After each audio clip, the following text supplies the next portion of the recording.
ब्रेकनंतर एक महत्त्वाची बातमी. पश्चिम बंगालमध्ये भारतीय जनता पक्षाचं सरकार स्थापन होणार आहे. बोरिवलीत याचा खरं तर जल्लोष आता पाहायला मिळते. विजय रॅलीत कार्यकर्त्यांचा उत्साह पाहायला मिळालाय.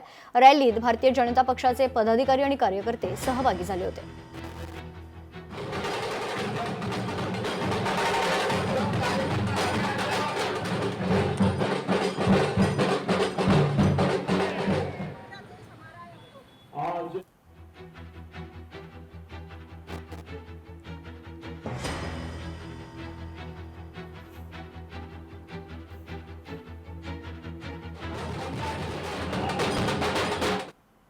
तर भारतीय जनता पक्षाच्या यशाचा जल्लोष वाराणसीत देखील पाहायला मिळतोय. मंत्री चंद्रकांत पाटलांच्या वतीनं वाराणसीत विजयोत्सव साजरा करण्यात आला. भाजपच्या यशाचा जल्लोष वाराणसीत पाहायला मिळतोय.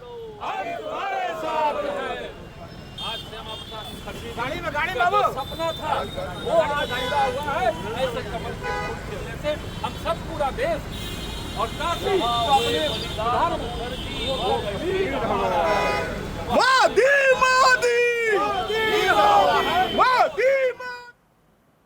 तर तिकडे आसाम निवडणुकीत मुख्यमंत्री देवेंद्र फडणवीसांचा करिश्मा पाहायला मिळतो. फडणवीसांनी प्रचार केलेल्या दोनही मतदारसंघात भारतीय जनता पक्षाचा दणदणीत विजय झालाय. दिब्रुगड आणि जोरहाट या दोनही विधानसभांमध्ये भाजपचे जे उमेदवार होते ते विजयी झालेत.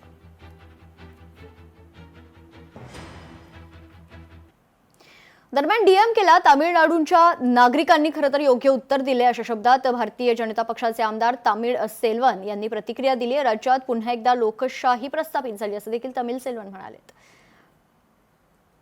टीवीके और एडीएमके इनको समर्थन किया, स्टालिन का डीएमके को पूरा निकाल के फेंक दिया तीसरा फोर्थ टर्म में. ऐसा ही वेस्ट बंगाल में भी डेमोक्रेसी नहीं था. वेस्ट बंगाल और तमिलनाडु में डेमोक्रेसी आ गया.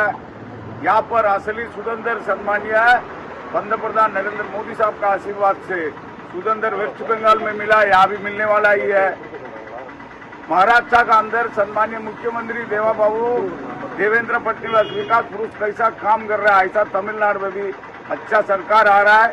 तो ये गठबंधन सरकार एडीएमके और टीवी के दोनों का मिलकर सरकार बनाने वाला ऐसा लग रहा है. तर डीएमकेला तामिळनाडूच्या नागरिकांनी योग्य उत्तर दिलं अशी प्रतिक्रिया भाजपचे आमदार तमिळ सेल्वन यांनी दिलेली आहे.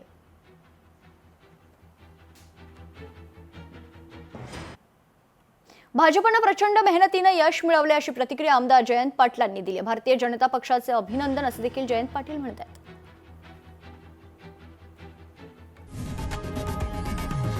लोकशाही मराठी ऐका, पहा, जागरूक रहा.